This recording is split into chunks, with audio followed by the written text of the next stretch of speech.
assigned to the Pacific Amphibious Forces, stationed in Japan. And when they crossed the 38th parallel, but 2 weeks later, we made our first amphibious landing in North Korea with the 1st Cavalry Division. Went up north all the way to Wonsan, Hangnan, close to the Yalu River. And at that time, it was 45 below zero. We had to check our weapons every day for the ice. Yeah, I served your tours. I was 19 when I was there. Yeah. Just assigned us to Japan, the amphibious forces, then the Pacific. And we were just there when it happened. And there were 7 of our gang that hanged out together in high school, and 5 of us went to Korea, and only 1 did come back. Yeah, out of our 5, yeah. Like this, they used to call us the Gator Navy. We used to operate at night on the bays, the coves, the rivers, were in small craft. And we never lost anybody. Oh yeah, we used to. They never told us where we were going, not that we were at sea. They would tell us where we were going, but they never told us. They said, need some volunteers. We'd muster out because we were going to volunteer, and had like 3 rows, and it said everybody who wants to volunteer, take a step forward. The first line would take a step forward, the second line would take a forward, third line would step forward. Nobody refused. Yeah, and my father and mother, they were immigrants, and they became citizens later.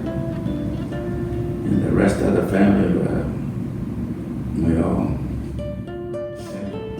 One time before we came back, at a ceremony, they awarded us one of the South Korea's highest awards. It was the Republic of South Korea Presidential Unit Citation. This one here is one of their highest awards. Yeah, my father was a fisherman. You know, like back in 31, it was during the Depression. People had a hard time, working, finding something to eat, But my dad was a fisherman, so we always had something to eat. And my mother, she used to plant a garden, lettuce, carrots, tomatoes, she had a garden.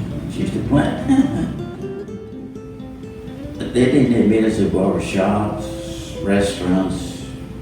And in fact, I tell you, one time I was coming home on leave.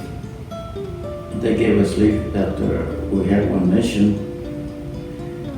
And I was coming in, I was wearing the uniform of one of the United States American Forces. I go to a restaurant and they tell me, sorry sir, we can't serve you. It happened to me twice.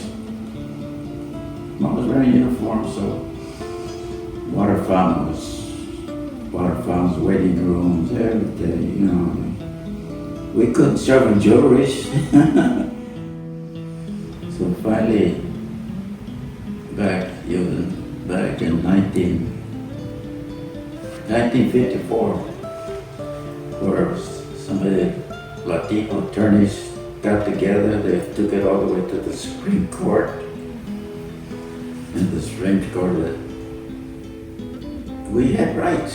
If you served, you had rights, After I got out, like I even tried to join the VFW, and they said, you have to be invited. No, I didn't. So we started what they call like the LULACs, the GI Forum. We did what we do now. We had marches, demonstrations, was involved in civil rights, yeah. And if I was young, I'd do it again. Sí se puede. Yes, you can.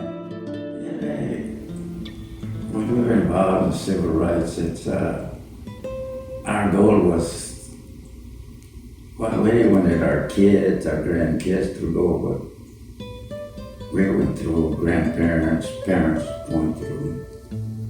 Yeah, I know. It's a long flight, but it's done.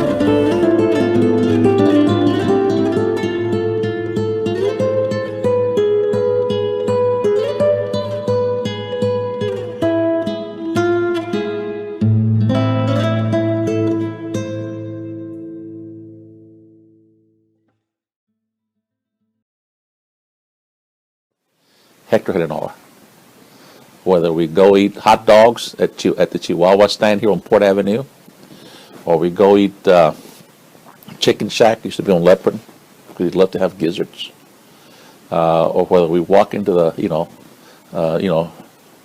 Lupus Bar and Grill in Midland, Texas, or in Lubbock, you know that he was somebody, and he was always generate somebody around him. So there was never a boring moment, because there was always something to do, and there was somebody around you.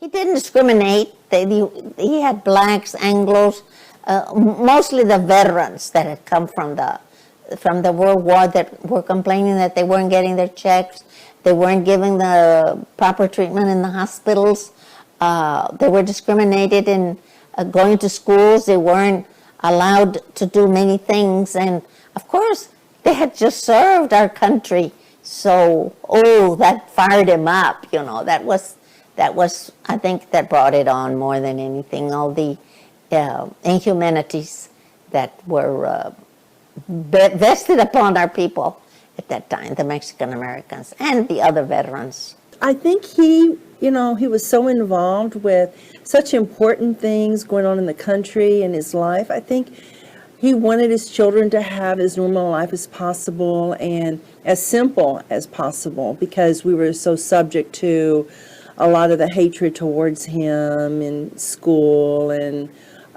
people were just mean to us, and they could not understand what he was doing. Hernandez versus Texas was the first case that went up to the United States Supreme Court, and Hector found that case, pushed it, got the lawyers involved. The man named Hernandez was indicted and charged for murder in Jackson County in Edna, Texas. And the problem with that was that they had signs in the bathrooms, everywhere else that, no Mexicans here. We raised money for them, had a lot of tamaladas, raised the funds, and they took the case straight from the Court of Criminal Appeals in Texas to the United States Supreme Court. The United States Supreme Court ruled this case maybe about 4 months before Brown versus Board of Education. And it held, 1954, that separation of Mexican Americans, for whatever purpose, was unlawful. And man, that did it. It just fitted perfectly at that particular time.